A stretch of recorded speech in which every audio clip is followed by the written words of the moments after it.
Olá, pessoas. É 15 de março de 1921, Berlim. Uma manhã fria de terça-feira perto da estação de Zoll.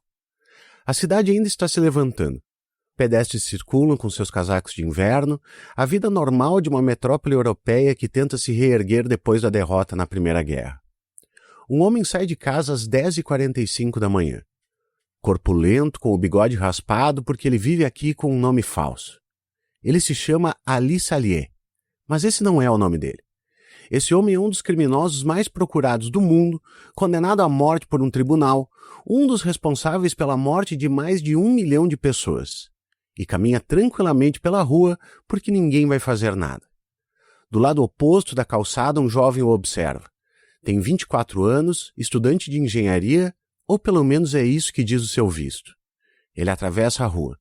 Passa pelo homem para confirmar a identidade. Vira e coloca a arma atrás da orelha esquerda do homem. Um tiro. O homem cai, morto antes de tocar o chão. O jovem não foge. Fica de pé sobre o corpo esperando a polícia chegar. O nome do homem no chão é Mehmed Talat Pasha, ex-grão-vizir do Império Otomano, ministro do interior durante a Primeira Guerra, o arquiteto de um genocídio. O nome do jovem é Sogomon Tehlirian, sobrevivente desse mesmo genocídio. Um dos poucos que restaram da sua família, da sua cidade, do seu povo. E o que aconteceu nos 3 meses seguintes vai mudar a história do direito internacional para sempre. Hoje, no RT Comentado, vamos falar sobre a Operação Nêmesis, o plano armênio para caçar os responsáveis pelo primeiro genocídio do século XX. Esta é a primeira parte de 2 episódios. Hoje, o crime, o criminoso, o vingador e o julgamento que colocou um genocídio no banco dos réus. Antes de começar, aquela palavra rápida, se você gosta do Vira Casacas e quer ajudar o projeto a continuar, apoie o Vira. Com R$5 no apoia.se/viracasacas, na orelo.cc ou no Pix recorrente pelo e-mail viracasacaspodcast@gmail.com, você já ajuda muito. Colabore, o Vira depende de ouvintes como você. Agora, vamos à história. Para entender o que aconteceu naquela calçada em Berlim, precisamos voltar algumas décadas e entender quem era o homem que caiu. Mehmed Talat nasceu em 1874 em Edirne, hoje uma cidade no extremo noroeste da Turquia, mas na época uma das grandes cidades do Império Otomano, o império que controlava a maior parte do Oriente Médio, os Balcãs e boa parte do norte da África.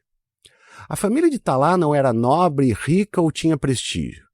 Ele era filho de um funcionário menor do governo e começou sua vida profissional como telegrafista. O telégrafo era a tecnologia que conectava o império, movia ordens militares e articulava o poder central com as províncias remotas. Esse detalhe vai importar muito. Talat era inteligente, ambicioso e tinha um talento natural para a política. Nos anos 1890 e 1900, ele se filiou a um movimento que agitava o Império Otomano por dentro. O Comitê União e Progresso, conhecido como CUP ou simplesmente os Jovens Turcos. Os Jovens Turcos eram um grupo de militares, intelectuais e políticos que queriam reformar o Império Otomano, que eles viam como atrasado, decadente, dominado por um sultão autoritário. O sultão Abdulhamid II governava com mão de ferro, e os jovens turcos queriam modernização, uma constituição, um parlamento. Ideias que chegavam da Europa e pareciam o caminho para salvar um império em declínio.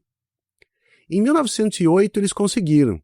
A Revolução dos Jovens Turcos derrubou o poder absoluto do sultão e restaurou a Constituição Otomana. Talat era um dos líderes desse movimento.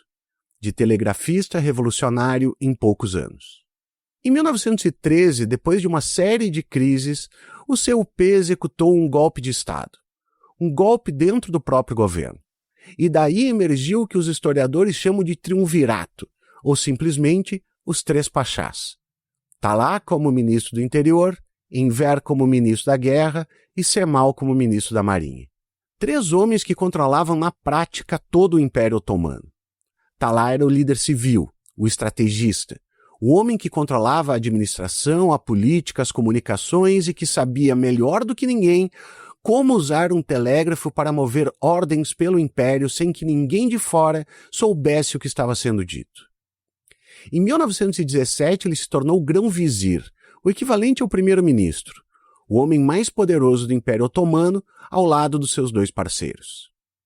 A revista Foreign Affairs descreveu Talat como um monstro encantador, um tático brilhante e um ideólogo fanático. Esse é o homem que estava no centro de tudo o que vem a seguir. Em 1914, o mundo entrou em guerra e o Império Otomano, depois de negociações secretas, se aliou à Alemanha e às potências centrais contra a França, a Inglaterra e a Rússia. Os armênios eram uma minoria cristã que vivia há séculos dentro do Império Otomano, concentrados principalmente nas províncias do leste, uma região que fazia fronteira com a Rússia. Eram comerciantes, intelectuais, artesãos, agricultores. Tinham sua própria língua, sua própria igreja, sua própria cultura. Eles existiam lá há muito mais tempo do que o próprio Império Otomano.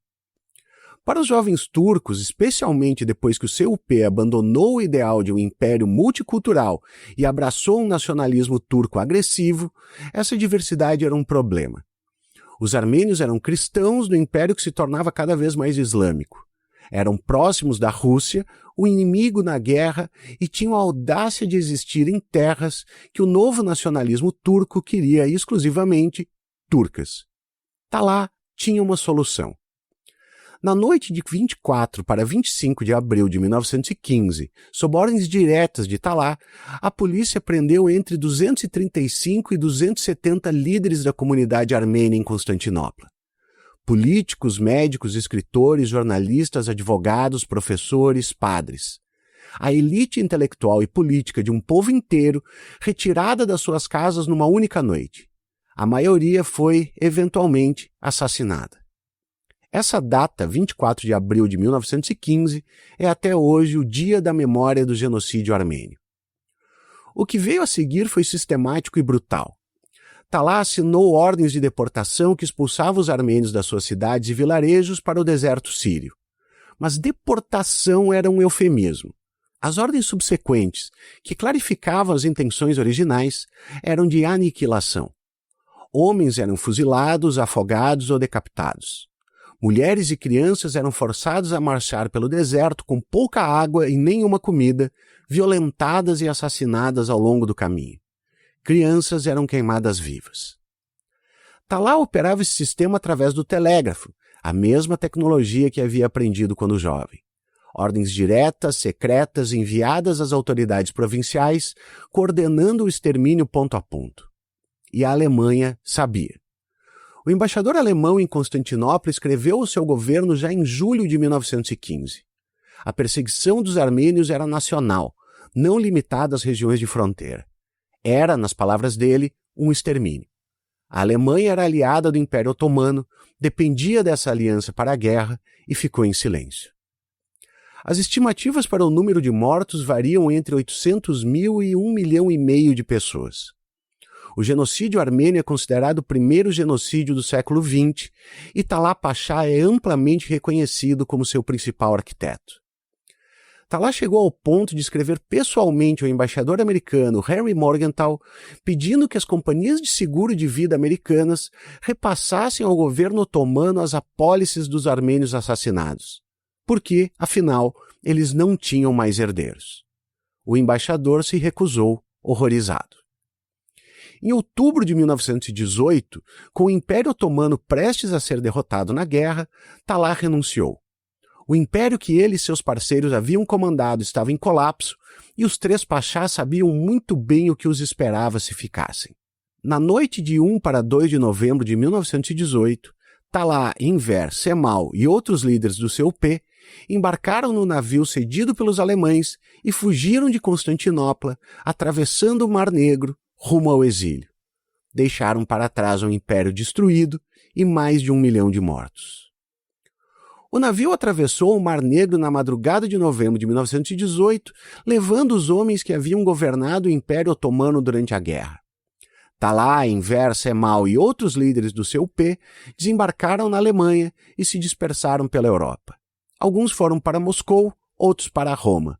Talat ficou em Berlim. Em Berlim, ele virou Ali Salier. Trocou o bigode famoso por um rosto mais anônimo. Alugou um apartamento e vivia com a esposa, frequentava círculos de exilados turcos e participava de reuniões políticas. O governo alemão sabia quem ele era e deixou. Enquanto isso, em Constantinopla, o novo governo otomano, que precisava se mostrar cooperativo com os aliados vencedores, abriu um tribunal militar especial para julgar os crimes do CUP. Em julho de 1919, esse tribunal condenou Talá à morte in absentia, sem que ele estivesse presente, pelos massacres dos armênios e gregos e pela subversão da Constituição. Pense nisso agora. Os responsáveis pelo assassinato sistemático de mais de 1 milhão de pessoas estavam livres, espalhados pela Europa e pela Ásia, vivendo suas vidas. O tribunal que os condenou não tinha poder para prendê-los. Os países que poderiam extraditá-los não tinham interesse político em fazê-lo. A Alemanha, que havia sido cúmplice silenciosa do genocídio durante a guerra, agora acolhia seus autores. Não havia Tribunal Penal Internacional, não havia mecanismo de justiça transnacional, não havia nada. Foi nesse vácuo que nasceu a Operação Nêmesis. Nêmesis. O nome vem da deusa grega da retribuição divina, a deusa que equilibra a balança quando os mortais falham em fazê-lo. Se as instituições humanas não iam punir os culpados, talvez a justiça tivesse que vir de outro lugar. Em setembro e outubro de 1919, a Federação Revolucionária Armênia, conhecida pela sigla FRA, reuniu seu 9º Congresso Mundial em Yerevan, capital da recém-criada República da Armênia. Ali ela tomou uma decisão. Se o mundo não faria justiça, eles fariam. Uma lista foi compilada, primeiro com 100 nomes, depois expandida para 200. Cada nome era um perpetrador do genocídio. Autoridades que assinaram ordens, governadores que executaram deportações, oficiais que comandaram massacres. No topo da lista, o número 1, Mehmed Talat Pasha. A operação era comandada por 3 homens, Armengaro, Shahan Natali e Aron Sachaklian. Natali era o estrategista central, o homem que coordenava a inteligência, rastreava os alvos e recrutava os executores.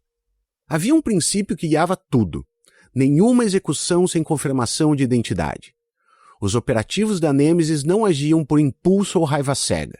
Eles rastreavam, observavam, confirmavam e só então agiam. Não faltavam voluntários. A FRA tinha à disposição uma geração inteira de jovens armênios que haviam sobrevivido ao genocídio, visto suas famílias mortas, suas cidades destruídas, seu povo disperso. Jovens sem país, sem casa, sem futuro imediato, mas com uma memória muito precisa de quem havia feito aquilo. Um desses jovens era Sogomon Tehlirian. Tehlirian nasceu em 1896 numa aldeia da região de Erzurum, no leste do Império Otomano. Cresceu em Erzincan. Antes da guerra, tinha planos de estudar engenharia na Alemanha. Em 1914, estava na Sérvia quando a guerra começou. Foi para a Rússia, se alistou como voluntário nas unidades armênias do exército russo e lutou contra os otomanos no fronte do Cáucaso. Quando as tropas avançaram para o oeste, encontraram o rastro do genocídio. Cidades armênias vazias, cadáveres, a evidência do que havia acontecido enquanto ele lutava do outro lado da fronteira. Tehlirian voltou para Erzincan e descobriu que sua família havia sido assassinada. Sua cidade, que tinha 20 mil armênios antes da guerra, não tinha mais nenhum. Ele sobreviveu e decidiu que precisava fazer alguma coisa. Em 1920, os operativos da Nêmesis souberam que Tehlirian, um jovem quieto, experiente com armas, sem filhos, sem esposa, sem amarras que o impedissem de aceitar uma missão de alto risco. Em agosto daquele ano, ele viajou para os Estados Unidos para se reunir com Armengaro em Boston. Durante dias, a equipe da Nêmesis o avaliou.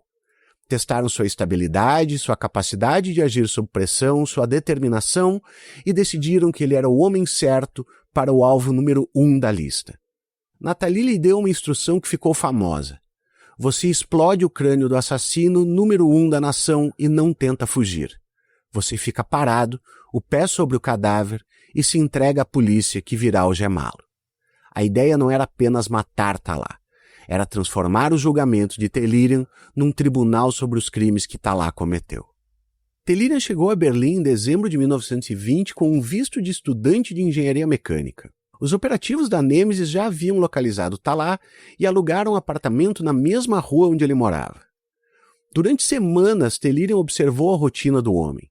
Talá saía todo dia por volta das 11 horas da manhã para uma caminhada curta. Frequentemente ia à mesma tabacaria. A rotina era previsível. O momento, uma questão de escolha. Telirian estava do lado de fora da residência de Talá.